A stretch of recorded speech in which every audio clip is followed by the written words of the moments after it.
Good day, my highly esteemed viewers. My name still remains Israel.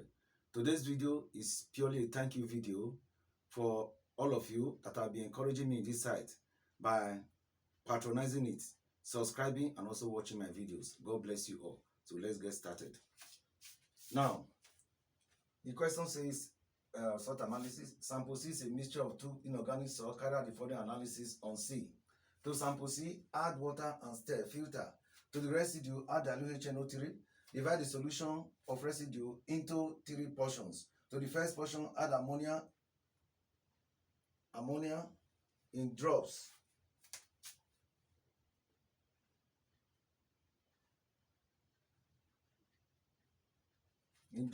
And then in excess.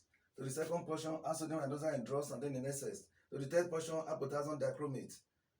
3. Test the filtrate with litmus paper. To the filtrate, add dilute H2SO4 followed by FeSO4 aqueous and then conc H2SO4. This is additional. Add half of the sample C in a boiling tube and heat strongly. What they mean by the last one is that at times the question may say divide sample C, original sample, into 2 equal half. They will tell you to heat one of them strongly. That's what you have here. So this is sample C. As we have been given, this is sample C. You can see the salt. This is sample C. So we are going to turn them into a boiling tube. This is a boiling tube, bigger than test tube.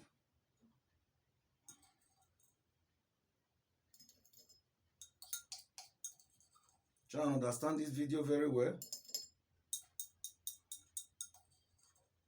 Remember, nobody knows how the question is. It's also very, very important for this, your Waec, forthcoming Waec. Remember, nobody knows. So when we are practicing, let us encourage ourselves to read everything you need to read. All your notes and practical books. So, you say add water and stir. So we add water like this.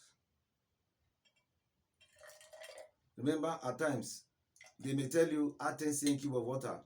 It doesn't mean you should be looking for a measuring cylinder to measure things. You just put it about 1/4, 1/4 of the length of the boiling tube. Then you stir. See, add water and stir. You see that it did not dissolve. It's not a clear solution. It did not dissolve. So you say dissolve partially. You must not use soluble here. Soluble is not permitted. It's almost like a statement of conclusion. That one, solubility test here. When you say soluble or insoluble here, it falls under inference, not under observation. So you draw a table, test, observation, inference. Just roll it again, and roll the top. You say to sample C, add water and stir. You say sample C plus water, stir. You see sample C dissolves partially in water. Like I said, you must not use soluble. Soluble and insoluble salt is present. You see it, then you now filter. Let's filter and see what happens. This is a filter paper. To fold it, make it two, bend it like this. You see it carefully, then you fold it again a third time.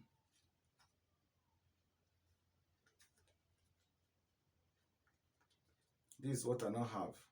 Then you use one side of it, insert it like this. Just put little water to make it easy for it to flow through. So we are going to filter into this boiling tube. Insert it in this format. Stir it very well again. Add it.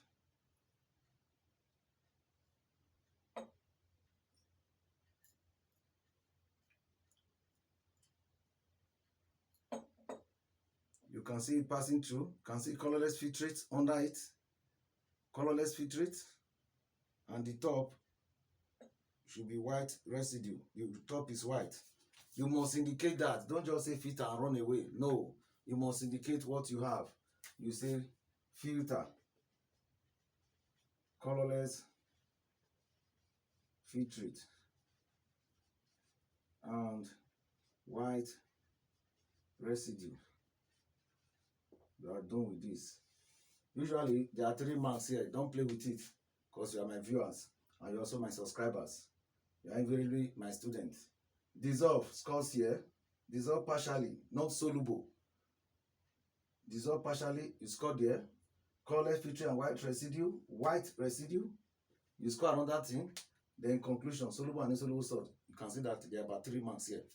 So that is how that one goes. Let's put it somewhere and start our work. So you can see colorless filtrate and white residue. So the next question is, divide the residue into,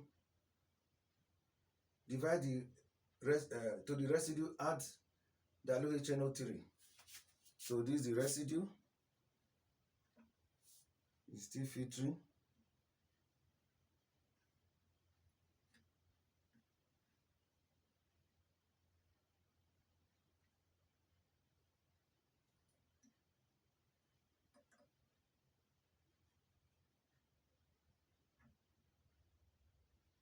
It's still filtering, but what we have, we can use it. So you can see this is a residue. This is the residue we are working with. So he said, to the residue add dilute HNO3. So we can use this to take some part of the residue. Please follow it step by step. All what you are doing, note it very well.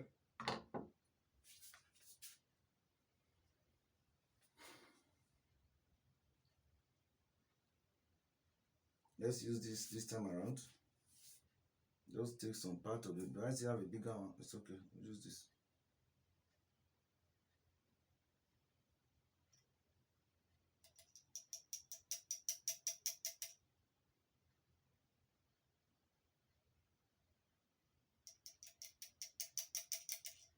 You can see the residue is a solid. You see how dilute HNO3. You can see this dilute HNO3. You can see, just note everything you see, you must write. But these are the things you are supposed to see. Don't think there's anything more. If you add it, you can see gas, rushing gas. Rushing gas, like when you open your carbonated drink, like Sprite, 7-Up, and so. You can see it's still releasing gas. You call that gas effervescence or rushing gas. By writing rushing gas is also accepted. So if you cannot remember effervescence, you put rushing gas. Let me add to the side here. So you can see there's still rushing gas. So you can see it. Effervescence, see the gas, the way it's rushing. Don't just say gas, because since it's rushing like this, they are going to mark it. You must have effervescence, or you must use rushing gas. So we say it dissolves. Giving dissolves first of all. Let's see what we have here. You see residue plus dilute HNO3. Residue dissolves.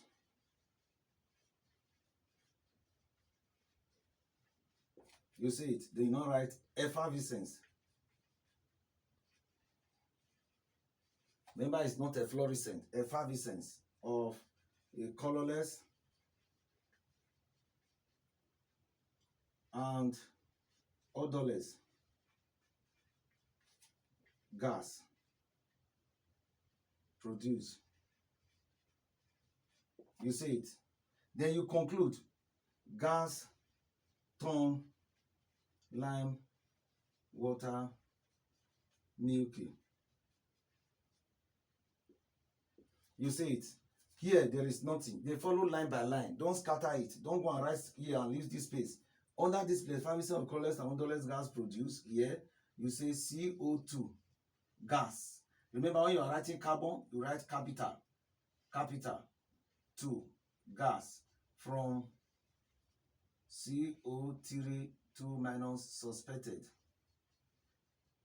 You see it. The other gas turn line water milky, you say CO2 gas from CO3 2 minus confound. You can as well use present, then you underline it again. This is what you must write once you see this effervescence, rushing gas. So having done that, you can still bend it a little to get to the one that have not been taken. Good. Then they said to the first portion, add they said divide into 3 portions. So you take it like this. Just take it small. The smaller the better. You put this one, this is 1. Try another one if you have enough. This is 2, then this one should be the 3rd one. But if it's more, put another little one. So let's see what they say we should do. Divide into 3 portions. To the first portion, add ammonium in drops and then in excess. Please note it very well. Ammonium in drops and then in excess. These are ammonium hydroxide. They write it NH3 aqueous. It's all the same thing. So we add in drops. Please note it very well.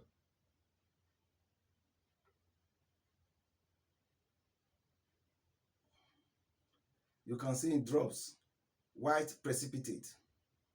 In excess, it did not dissolve. White precipitate, insoluble in excess. This is where you can use soluble or insoluble.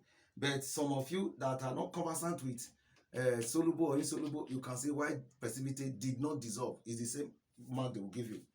It's all the same thing. So you see first portion, just follow the numbering. This is number 2, residue, this number 2, number 1 to this number 1, then number 3. You see first portion plus NH3 aqueous in drops in excess. Remember in one of our videos, I told you, if you do not use aqueous here, everything you get in this column is 0. Nobody will mark it. This they will write TOS. The examiner marking it, you just put TOS. TOS. Test on solid. Everything is 0. So endeavor to always put aqueous. Check your work at the end of the day. If it is not typed for you, that's they bring it already typed, you must include it. So plus even when they say you should they put column dash, always put aqueous. You see white precipitate. The subsequent one, we're going to be using PPT. PPT. If you cannot remember this properly, this is how you write it. Then you spell it out. Don't go and write what is not correct. You put P here, T here. It's not right. Precipitate. In drops. Insoluble. In excess. So under this, because it is not gelatinous, it's just white precipitate. You have lead, calcium, suspected. Here again, rewrite it. Lead, calcium, suspected. You see it. You suspect it in both of them. Some textbook will just give you only one. But here, if you write it and duplicate it, it's not a crime because there are 2 reactions here. In drops, in excess. You write it like that. So we are done with this.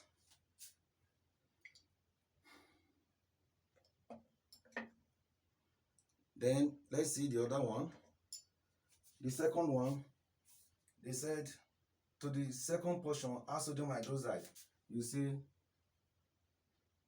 this A, 3A, B, second portion plus NaOH. Aqueous again. Don't forget to write aqueous in drops, in excess. Let's see what we get. These are sodium hydroxide, NaOH solution. We put in drops.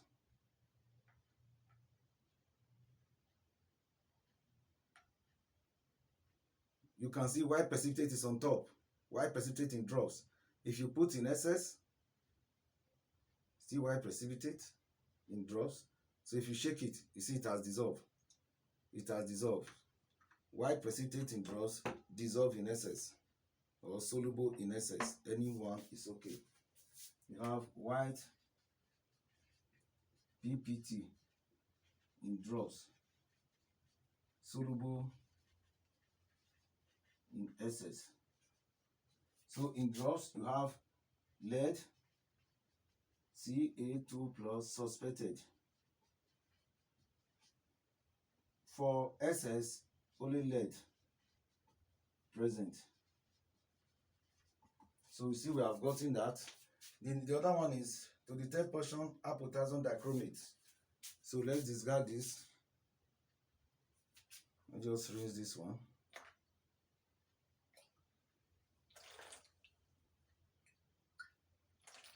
And put our third portion.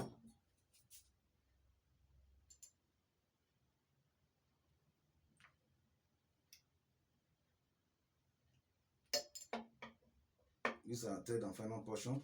This potassium dichromate. You can see it here, potassium dichromate. Let's add a little. Let's use this dropper. You can see it. This is a colorless solution.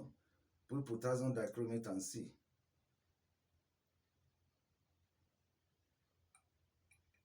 You can see it has changed to yellow precipitate. Don't forget, with potassium dichromate, yellow precipitate. It's a test for lead. Confirmatory test for lead. So let's clean it up.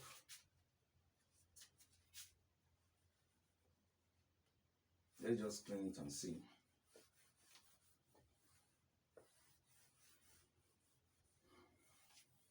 Clean it and start there.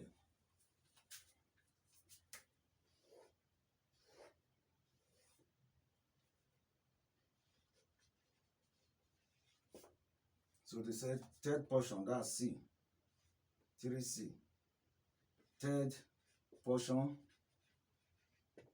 plus potassium dichromate.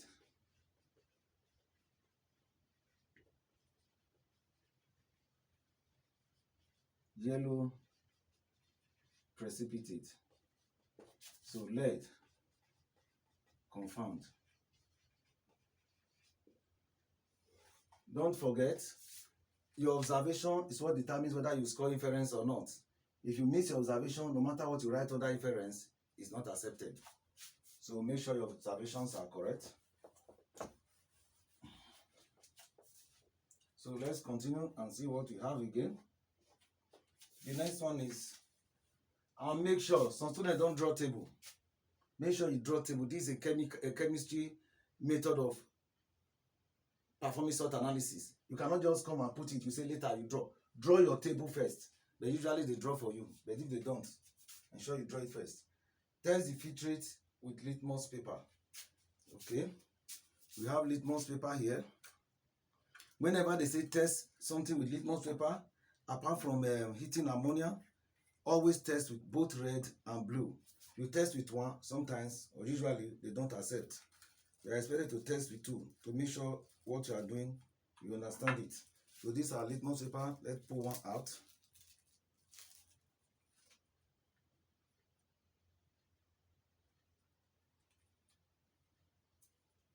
This is blue litmus paper. Let's also check with the red.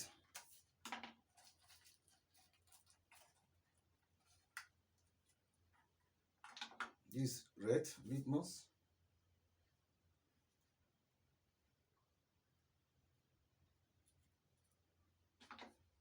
You can see we have the blue, we have the red. Let's make it moist first.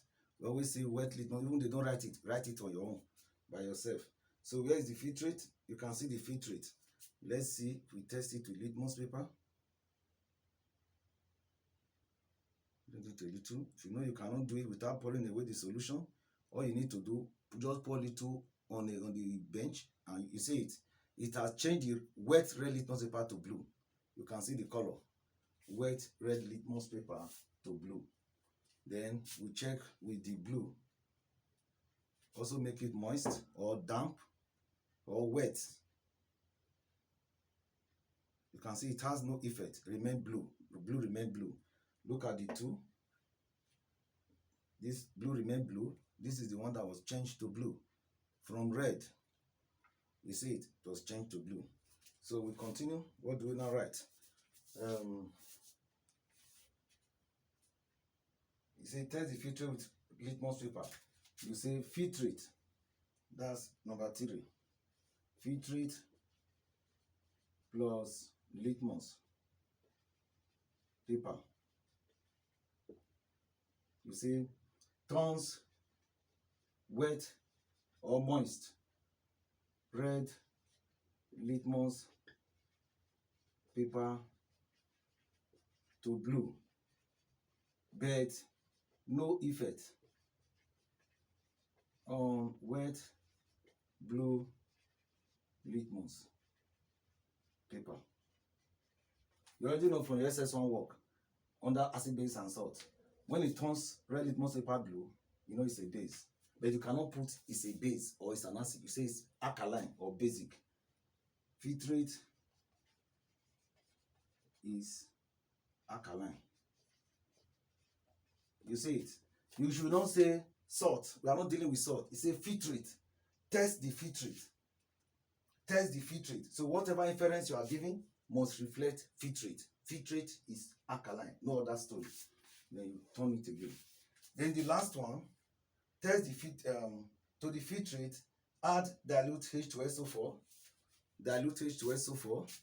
We have concentrated H2SO4 here. So we are going to make it a little bit dilute.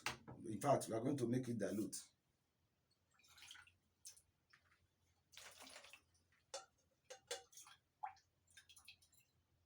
You may be supplied with this. Remember, this is just what we think, but this is I believe this covers everything you may encounter. In fact, this one be far more than what you will encounter because it's totally exhaustive. Covers everything that you will encounter, most likely.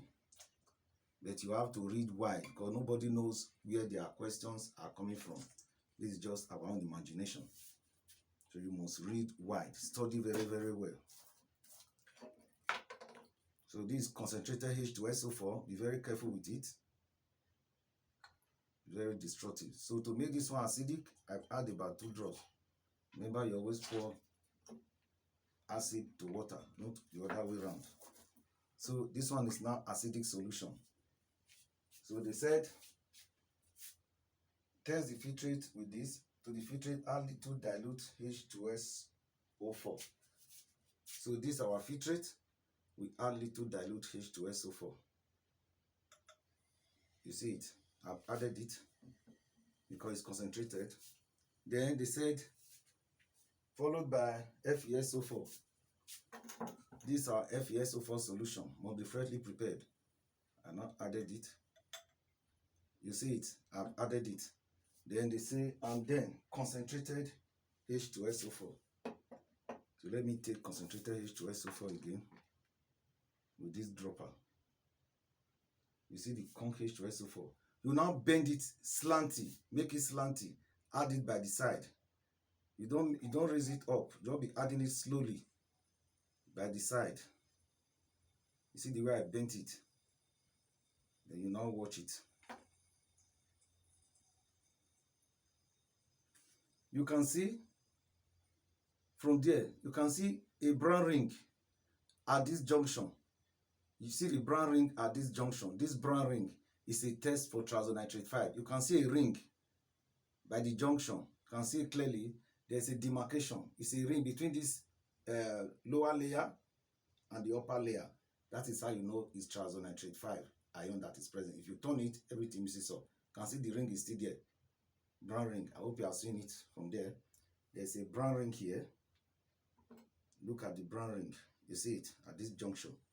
So that's how you test for triazonitrate 5. So let's cover this thing first because it's very dangerous. Now I split on you. So filtrate, we have settled that. To the filtrate, add, you now say filtrate, which is the last one, number 4. Filtrate plus dilute H2SO4 plus FeSO for aqueous. Dilute already stands for aqueous, but if you repeat it and put aqueous again, it doesn't matter. Third portion, remember this now, potassium dichromate solution, please. Solution. Don't forget, or put aqueous, is accepted. So plus that, then plus concentrated H2SO4. Make sure you know how to write it. At times they may put dash here. Those guys, they just put dash here for you to fill it. So know how to write it now. So you have brown ring forms at the junction between the two solutions. You say NO3 minus present. So that's how you carry out this test. These are the way I see it. Now, what I have told you before, read wide. Don't depend on anything. Read very wide. This is just a guide. Then again, you can see the other one, additional. We are not going to carry out this additional work here because of certain reasons. But I've already done it live, and I'll give you the result I'm supposed to give you here. So when you are told to share it into two and heat this is what you have to have. To do this, you need a very strong source of heat to do it. And you have to do it in an open space. You cannot do it in a closed space. So add half of sample C in a boiling tube and heat strongly. You say sample C plus strong heating. If you heat it, you start hearing sound as if something is cracking. You start hearing cracking sound. You call it decrepitase. Sample C, sample decrepitase. D-E-C-R-E, P-I-T-A-T-E-S. That is, it decomposes with a cracking sound. Either you write decrepitase or you say decompose with a cracking sound. It will decompose and release decompose into and release reddish brown gas. Decrepitase, i.e. decompose. You don't even need to write that. Either you write decrepitase or write the other one. Decrepitase into a reddish brown gas. You see it, reddish brown gas. You have NO2 gas from NO3 minus present. That is if they ask you for this. If they don't, you can still study more. Like I said, read very wide. Now, if you are not asked anyone here, do not write it.